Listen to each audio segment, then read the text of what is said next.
The conference room at Quantum Defense Solutions fell silent as Michael Thompson finished his presentation.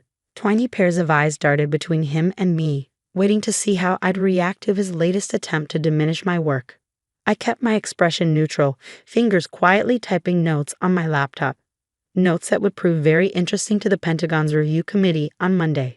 My name is Dr. Sarah Martinez, and this is the story of how my boss's attempt to steal credit for my work ended up changing the future of military technology, just not in the way he expected. As I was saying, Michael continued, his $3,000 suit barely containing his ego. My innovative approach to quantum encryption will revolutionize military communications. The Pentagon clearly agrees, which is why we're finalizing the contract next week. He clicked to the next slide, showing complex quantum algorithms that I had developed over the past 2 years. My algorithms, my innovations, my work. Of course, he added with a smirk in my direction, some team members insisted on pursuing alternative approaches, outdated methodologies. Sometimes people with theoretical backgrounds don't understand real-world applications. A few of my colleagues shifted uncomfortably in their seats. They knew he was referring to my background in theoretical physics and my obsession with pure mathematical modeling, approaches he had repeatedly dismissed as impractical. What Michael didn't know, what none of them knew, was exactly who I was before joining Quantum Defense Solutions 3 years ago. I let my mind drift back to that first interview. I had deliberately downplayed my credentials, mentioning only my PhD in theoretical physics from MIT, not the decade I spent as a classified research lead at Los Alamos National Laboratory. Not the patents under different project names, not the papers published under pseudonyms. We need practical solutions, Michael had said during that interview, barely glancing at my resume. Not academic theories. I had nodded, accepted the lower-level position, and started working. I had my reasons for keeping a low profile, reasons that would become very clear to everyone on Monday. The truth was, I had chosen Quantum Defense Solutions very carefully. Their work in quantum encryption was promising but flawed. They had the resources and connections to develop something revolutionary, but they were missing crucial theoretical foundations. Foundations I had spent years developing in classified government labs. For 2 years, I worked quietly, introducing my ideas as suggestions and theoretical possibilities.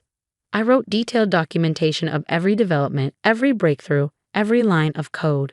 Most importantly, I documented every time Michael dismissed my work publicly, only to later incorporate my theoretical solutions into his presentations. Thanks to my leadership, Michael was saying now, gesturing at the complex equations on the screen, we're weeks away from securing a $50 million defense contract. This will put Quantum Defense Solutions at the forefront of military communication security. I typed another note, 11:47 a.m. Thompson claims direct credit for quantum entanglement protocol design.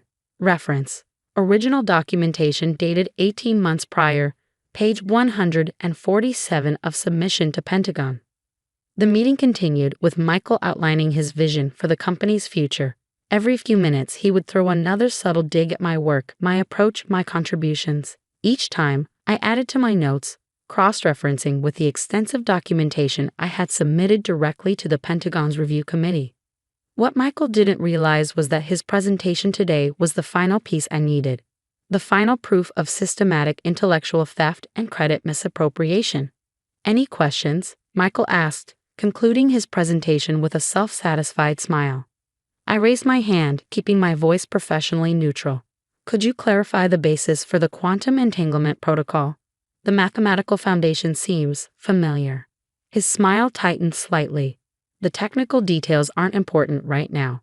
What matters is that my design works." "Of course," I said softly. "I just thought the approach looked similar to the one I proposed last year. The one you said was too theoretical to be practical." The room temperature seemed to drop a few degrees. Michael's face flushed, but he recovered quickly. "Sarah," he said, his condescension cranked to maximum, "I know you mean well, but this is precisely why we need strong leadership to turn abstract theories into real solutions. Not everyone understands the complexity of military contracts." I smiled, thinking of the classified projects I had led, the generals I had briefed, the technologies I had developed that were now protecting vital military communications worldwide. "You're right," I said, closing my laptop. Not everyone understands. After the meeting, I retreated to my modest office, deliberately located far from the executive floor. The walls were covered with whiteboards filled with equations, the kind Michael loved to mock as too academic. What he saw as theoretical abstractions were actually the building blocks of the most advanced quantum encryption system ever developed. My phone buzzed. A message from Dr. James Chen at the Pentagon. Documentation received. Everything in place for Monday's review. They won't know what hit them. I looked at the time. 72 hours until the Pentagon's review committee would arrive. 72 hours until Michael's carefully constructed facade would crumble. Linda from HR stopped by my office, concern evident on her face. "Sarah, I heard what happened in the meeting. Michael shouldn't speak to you that way. Maybe I could set up a mediation." I shook my head, smiling. "Don't worry about it, Linda. Everything will sort itself out on Monday." "What happens Monday?" she asked. "The Pentagon's review committee is coming to evaluate the quantum encryption system," I said. "It should be enlightening." After Linda left, I pulled up the complete documentation of my work. Over 500 pages of detailed technical specifications, mathematical proofs, and development histories. Everything meticulously dated, witnessed, and authenticated. 2 years of careful preparation leading to this moment. I thought about Michael's smugness, his casual dismissal of my expertise, his systematic appropriation of my work. In 3 days, he would learn what it means to underestimate the wrong person. Because what he didn't know, what none of them knew, was that the Pentagon hadn't chosen Quantum Defense Solutions because of Michael's leadership. They had chosen us because someone at Los Alamos had recognized my work. Someone had seen my fingerprints all over the quantum encryption protocols and had alerted the right people. The defense contract wasn't a certainty, it was contingent on proving the source and validity of the theoretical foundations. Foundations that I had documented in extensive detail long before joining Quantum Defense Solutions. I packed up my laptop, taking one last look at the equations on my whiteboards. In the center was a complex formula, the key to making quantum encryption practical for military applications. Michael had presented it today as his breakthrough innovation. On Monday, he would learn who really held the keys to this kingdom. And as I walked out of the office that evening, I couldn't help but smile at the thought of what was coming. Sometimes the best revenge isn't about getting even. It's about revealing the truth in a way that no one can deny or ignore. Monday was going to be very interesting indeed. Monday morning arrived with the kind of clarity that only comes before life-changing moments.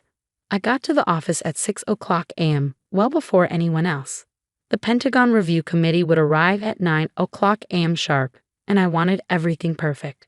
The conference room looked like a war room, with my technical documentation arranged in precise stacks, each section color-coded and cross-referenced. On the walls, I had mounted clear acrylic boards showing the key quantum encryption algorithms. My original work from Los Alamos, now evolved into something even more powerful. At 8:30, Michael burst into the room, his usual confidence slightly frayed around the edges. "What is all this?" he demanded, gesturing at the documentation. "I prepared the presentation materials yesterday. These are the technical specifications the Pentagon requested," I said calmly, straightening a stack of papers. "The complete development history of the quantum encryption system." His face reddened. "I didn't authorize this." "Remove it immediately." Actually, a new voice said from the doorway. "Those documents are exactly what we're here to review." We turned to see Dr. James Chen from the Pentagon standing there, accompanied by 3 other people I recognized instantly. Dr. Maria Rodriguez, my former supervisor from Los Alamos, General David Harrison, head of military communication security, and Dr. William Turner, the Pentagon's chief of quantum technology research. Michael's demeanor changed instantly, professional smile sliding into place. "Dr. Chen, welcome. I'm Michael Thompson, head of development. I've prepared a comprehensive presentation of my quantum encryption breakthrough." "Your breakthrough?" Dr. Rodriguez interrupted, her eyebrow raised. She turned to me. "Dr. Martinez, it's been a while. 3 years since Los Alamos?" The color drained from Michael's face as he looked between us. "Los Alamos. Perhaps we should all sit down," I suggested, gesturing to the conference table. "There's quite a bit to discuss." The next hour was one of the most satisfying of my professional life. Dr. Chen began by pulling out a folder containing my original quantum encryption research from Los Alamos. Classified work that had laid the theoretical foundation for everything Quantum Defense Solutions was now trying to sell. 2 years ago, he explained to an increasingly pale Michael, we noticed striking similarities between your company's quantum encryption proposals and classified work previously done by Dr. Martinez at Los Alamos National Laboratory. That's impossible, Michael stammered. Sarah is just a junior researcher. She, Dr. Martinez, General Harrison corrected firmly, holds multiple classified patents in quantum encryption. She led the Quantum Shield project at Los Alamos, developing the theoretical framework that makes quantum-secure military communications possible. Dr. Turner stepped in, pulling up side-by-side comparisons of my original Los Alamos work and the innovations Michael had presented as his own. The quantum entanglement protocols you claim to have developed, he said, pointing to the complex equations. Dr. Martinez published these under a classified designation 3 years before joining your company. The mathematical proofs, the implementation frameworks, they're all her work. Michael's face had turned an alarming shade of gray. I didn't know. Clearly, Dr. Rodriguez said dryly. What's interesting is how these highly classified approaches ended up in your presentations, claimed as your own work. I opened my laptop, pulling up my documented history of the past 2 years. I can help with that, I said, projecting a timeline onto the wall screen. I've maintained detailed records of how my original research was systematically appropriated and presented as original development by Mr. Thompson.